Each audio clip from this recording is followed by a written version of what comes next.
Hello, I'm Roisin, owner and clinical lead at Allure Aesthetics. You are listening to Allure Unmasked, where we uncover the world of aesthetics, the good, the bad and the ugly.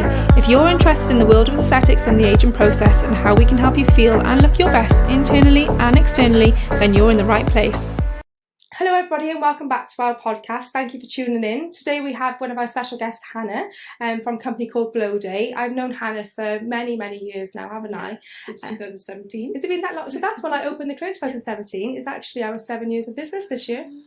It's gone so quick, hasn't it? Crazy. And I think 7 years is such a long time, but at the same time it's just flown by. It's crazy, isn't it? But I wanted to get you on the podcast because I feel that we have the kind of same views, I feel, around the world of aesthetics. And when I see your page on social media, obviously I see the Glowday and then I see your Hannah Glowday page as well. I think you share a lot on there, don't you? And I think everything, the way you write things is the way I think things but don't write them down. And I think she gets everything everything you say, I think this is how I feel about everything. So I thought getting you on to talk about things, I think my morals in business and how I feel about the aesthetic world is, like, I think the aesthetics is amazing, but I also think it's very bad and very scary.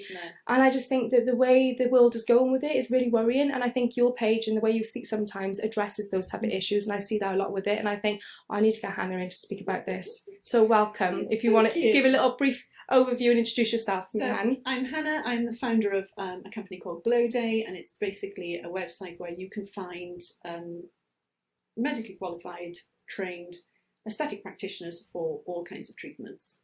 And I started Glowday probably shortly after you started your business. Yeah.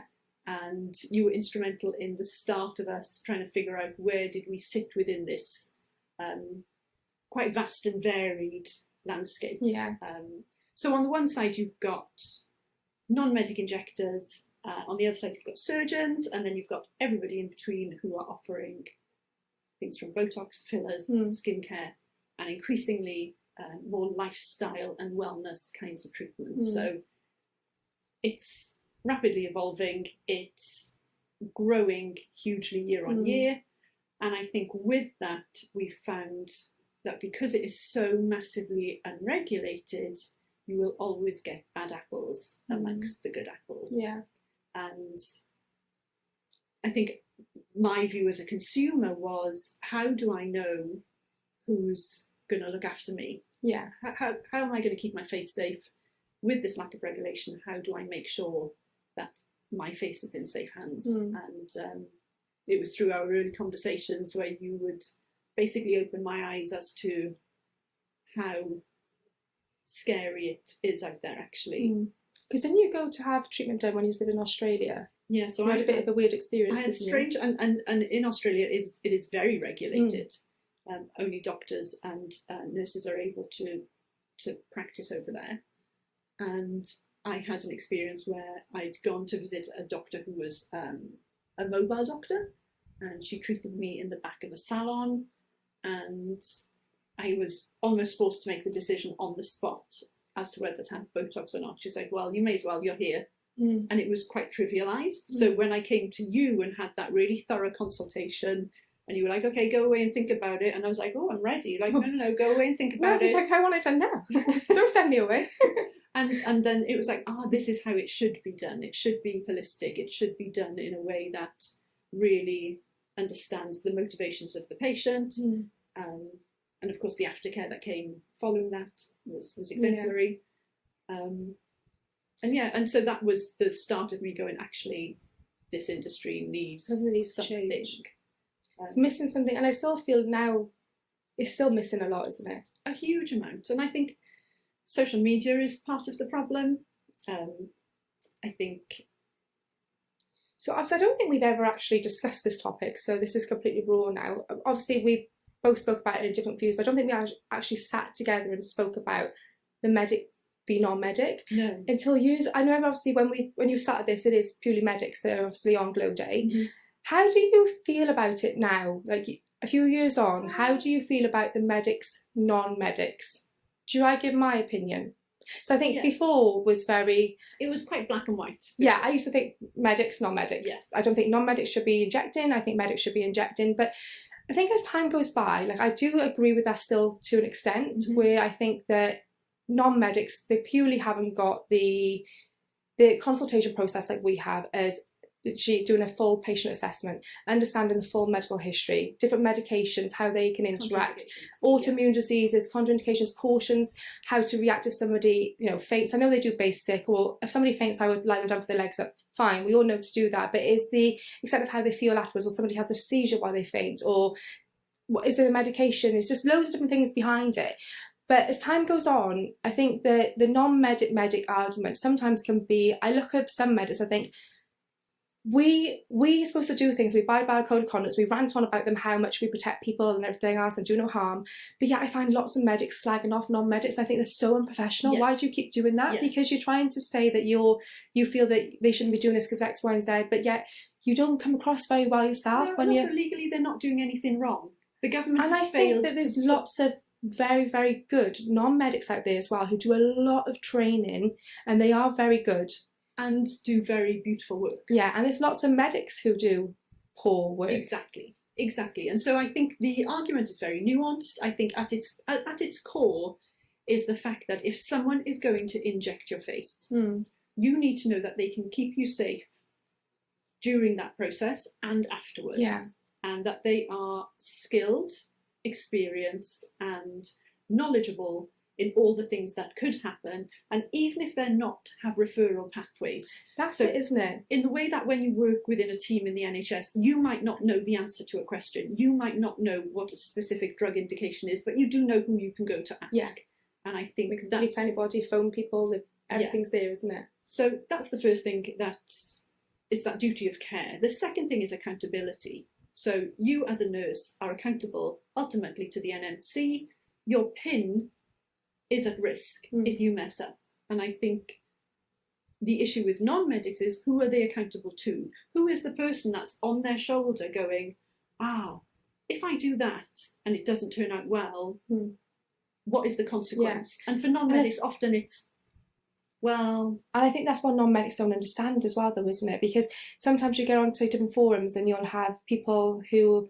basically non-medics and medics arguing with each other almost. Yes, and then they're not, it's awful though, isn't it? But the non-medics will say, we've done the same training as you, and I think, I always sit back and don't say a word, but I just think, you've done the same training as the course training you've done, yes, but you haven't done all the training that we've done for the last 3, 5, 6, 7 years of assessing and, you know, and keeping patients safe. Like safety is, they think because they can do a treatment and do a good job at that one treatment and give a good outcome, they think that's the end of it. But when somebody has a vascular occlusion, or you know, they go into anaphylactic shock and they think, oh well, I've been trained to do that, I just shot them in the leg with some adrenaline.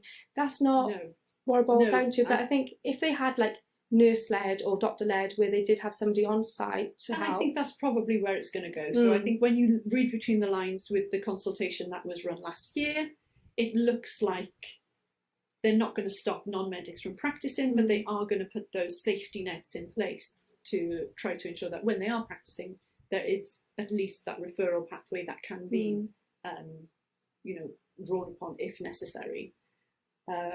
And like you say, there are non-medics out there who do beautiful work, who are very, very diligent, who do, you know, they follow the rules as if they were a medic. And equally, you have medics who cut corners, you know, will remote prescribe, all sorts of things that we know go on in this industry that perhaps consumers aren't aware of.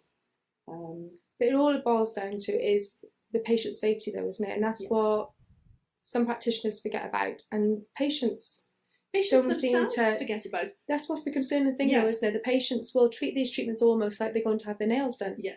They don't seem to see they don't see what can go wrong in them either. Even if you put it in front of their face and tell them what can go wrong, well, it doesn't seem to register with some people. No, and I think the issue with talking about botched jobs and fillers being bad and all of the negatives is that the average consumer assumes that it's the treatment that is the problem. So when they talk about botched fillers, they go, well, I never want fillers because that's what happens. Yeah, well, no, actually, that's what happens if the injector is perhaps inexperienced, that they used the wrong product and they placed it in the wrong place. Yeah. But actually, fillers can be great. Yeah, when used correctly in the right amount. Exactly. So it is really difficult. And I think there's also the other aesthetic side of aesthetics, where you've got two camps. You've got those people who are like, you know, let people do whatever they will with their faces, regardless of their age. If, you know, If they could be a young 18-year-old and they've really augmented how they look, versus those who are, I only want natural treatments and I want it to replace what my body's naturally losing as I age. And so you've got that spectrum which divides people as well. And this is one of the main reasons why I want to start this podcast, was about patient education and trying to build a platform to be able to show on social media that you don't need to go down that route of just having Botox and fillers. And I think this younger generation who are having Botox and fillers, and that's purely their own choice, you know, it's completely up to them. And some of them, they look lovely, you know, you can see these results. And as much as I don't agree with everybody should have these, you know, chiseled cheeks and sharp jawlines, pointed chins and Tinkerbell lift nose and these flat Russian lips, like I don't agree with that, and I don't think that's not an aesthetic you aspire to. Yeah. But the worrying thing is that these young girls, they can look nice now within the generation, within the fashion, and how everyone wants to look. That's fine, they look lovely. But what's the worrying thing is that nobody seems to be talking about, discussing with the patients, is that these 18 to 30-year-old women, and some men now, they have this look. They can't maintain that look, Han. No. I'm so worried. Well, not like, I just think that in 10, 15 years, when you think of the age of fillers being placed in faces, we've got about 20 years worth of data on that. And we know now that the drugs manufacturers that produce those fillers would say you need your fillers done every 6 months to a year. Yeah. We now know fillers last a lot longer. We know that they migrate. We know that they absorb water. We know that you get some, you know, late onset nodules. We know more now about fillers that I believe, should be more judicious in our approach to using them. Yeah, 100%. Because when you lay a filler on filler on filler on filler to maintain those results, you end up A, looking a bit odd over time, even if you looked great initially, and B, your tissues will adapt to that amount of filler in them. So where do you go from there? That's when it, you're 35, 40, where do you go from This is the worrying thing, see, and that's when I think that when these younger people are 30, 40, and they really start to concern about ageing, but then they're chasing that look that was given to them at the age of their early 20s, they're going to keep chasing that look. They can't keep chasing that look, because if they do, they're going to become very weird looking, and then they're just going to become very unhappy, and the mental health impact this is going to have on people is going to be awful. Incredible. And then there's going to be a time then that they say they've been having fillers done for 10 years, and then they become puffy, they look like very watery or very strange, and they go, okay, well, now it's time you need to have your fillers dissolved. So that's a new thing now, isn't it? Oh, I've had them done 5 years, don't I need them dissolved now? Because that's like, people think that that's what has to be done now, but it's not always has to be done at all. But it's these people who do have large amounts of filler to maintain a look for the next 10 years, and then they are going to have dissolved at some point, but then they're also going to be 10 years older at that point, and they've got the skin laxity. So it's going to be it's just worrying to think of how these people are going to feel and the impact that's going to have on them psychologically. That's what's the worrying thing. Well, and I think as practitioners there's a responsibility amongst, like, I put a post up the other day about the fact that I believe that when young girls in particular have a lot of filler and chase that look that you were saying about, which is contoured cheeks, contoured jaws, very neat pointy chin, actually they end up looking older. Yeah. They look like a well-kept 40-odd-year-old. Yeah. And I think often they don't realise that is a potential blindness, isn't it, we call it, don't we? Yeah. But like I always say to our patients, like, I will always be completely honest anyway, you know that. If I think that some things, like, you don't need anything more done, I will always tell you. And I've lost patients doing that quite a lot of times, but I just think that people, they don't see it for themselves. And I say to them, if your family member, somebody you're close to, you generally trust, says to you, oh, you've gone too far, you need to take note of that. Like, I would never let my patients get to that anyway, but it is taking note of that, because I think people sometimes they chase a look, or they chase a line, or chase a wrinkle, they think they just need to keep them getting rid of it, when actually it causes another concern. Exactly. And I find that with myself, actually, where you go, right, I've sorted my nose, right, what next? Now that doesn't bother me, what's the next thing? And you can quite easily get on that train, and I find, especially if I'm scrolling Instagram for any length of time and I'm like, oh, they don't have that double chin, or they've got that lovely jawline, that's what I want. You still get sucked into that bit yourself, oh, absolutely. And then I have to go, give yourself. But can you imagine, so, and for how intelligent you are, how obviously old. how old you are now with all that knowledge you have, but how you're a very intelligent woman anyway. And what's your background? It's something to do with science. It's a science teacher. I was talking about this the other day. I said, no, she's a science teacher. She went, oh, I can see that.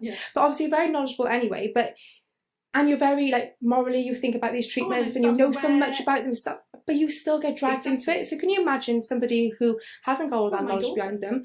It's worrying, isn't it? And like obviously I've got 2 girls, and I think like when they grow up and they say to me, because Hallie doesn't even like, I don't even say like, oh, I'm a nurse. Like she doesn't really think like I'm a nurse. She doesn't understand what I do at the moment because she's so young. But like we've started to speak about now when she's in nursery. She said, I want to be a police officer when I'm older.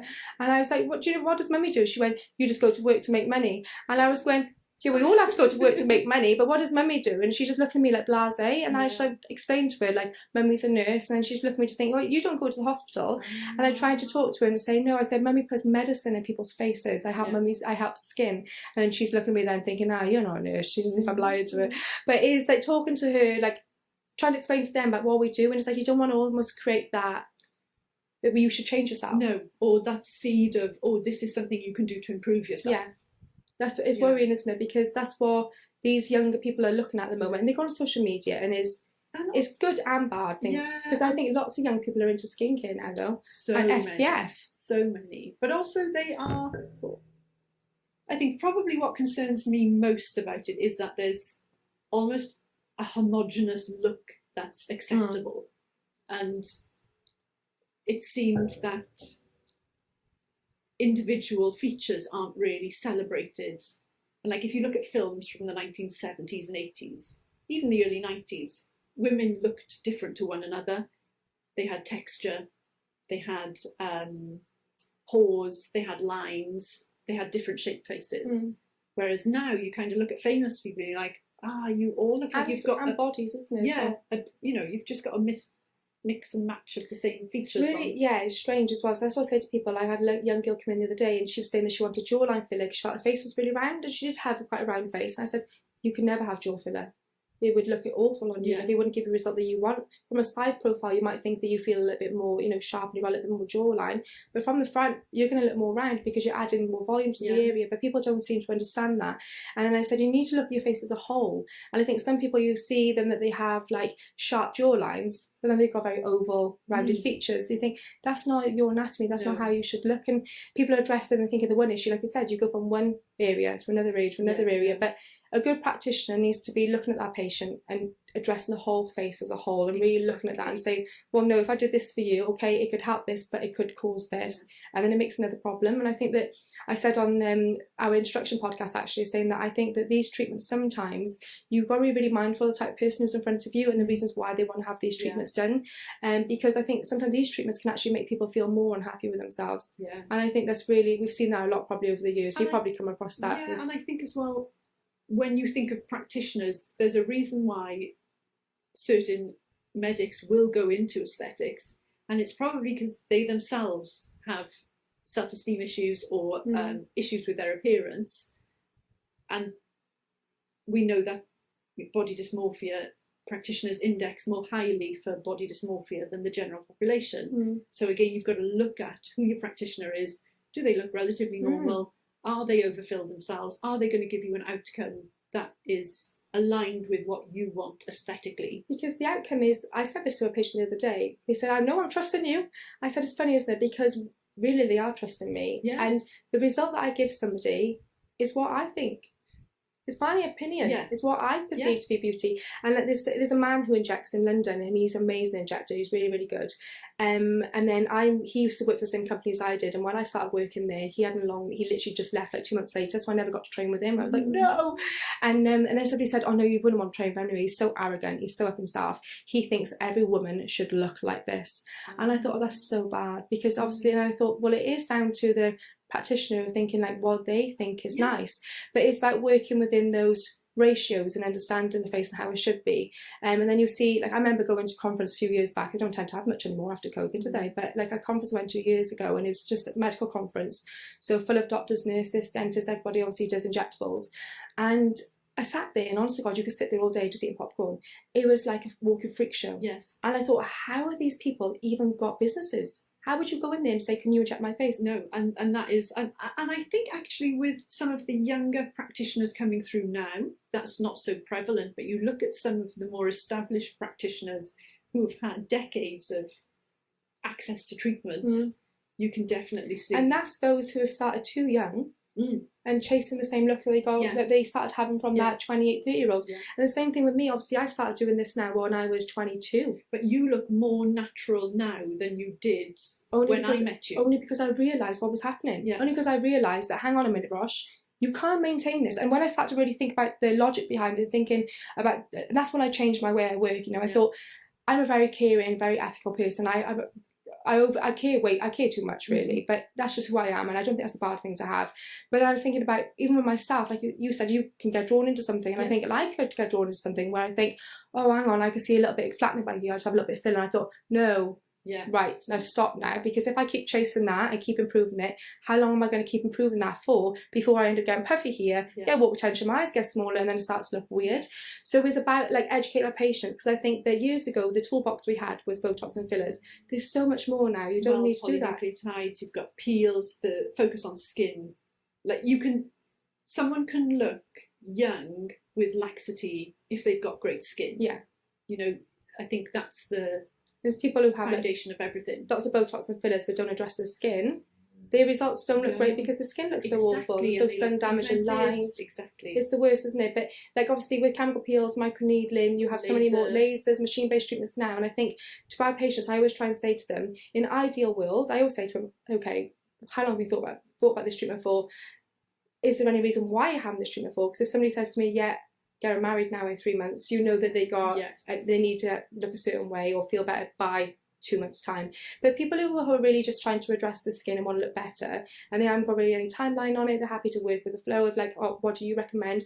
I always now push my patients to machine focused treatments first. And I always say that's rebuild that collagen, that's stimulate that collagen, do some collagen banking, and just replenish the skin, because when it comes to a time then when we will need to revolumize, obviously to replace lost volume, but that means we'll need a lot less filler than what you would have done to start with, and it's the looking at the canvas skin. is really well prepared for it, and the results will last longer. Like people who have Botox and fillers, for example, for example, one of my ladies comes in every 3 months for Botox, so she comes in every 3 months for Botox, every 12 weeks, but she doesn't do skincare, and then she doesn't have any other treatments. And I said to her, so here she looks 20, and then the rest of here she looks. But you're obviously it's to do with like money and things. I said I completely understand that, and like I would say to her, you should try just have a microneedling treatment. She I can't afford that's more money, and I'm like, it's not more money.